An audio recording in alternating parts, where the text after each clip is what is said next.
Mato, kaj pa delaš? Ja, gledam zaposlitve. Vidiš, prosta delovna mesta, zaposlovanje in uspeh. To sta mi vidva rekla, da moram. Vem, ja, a zdaj boš pa kaj? Službo si najdel s tisto prošnjo. Prošnjo bom poslal. Pa si jo napisal? Ja? Ne, pa res. Prošnja za zaposlitev. Kje pa iščeš? Ja, vej. Vse, zavod za zaposlovanje, tu imam večer, vidiš, imam že obkrožene. Ko pa imaš tam enega z dvemi barvami? Ko pa je to? Ja, tega misliš. Ja, prodajalec v erotični trgovini. Lej, tako prosto delovno mesto je. Jaz se bom prijavil.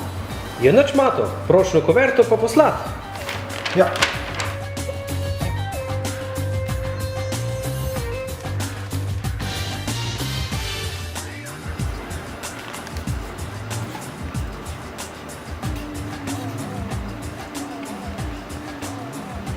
Kaj?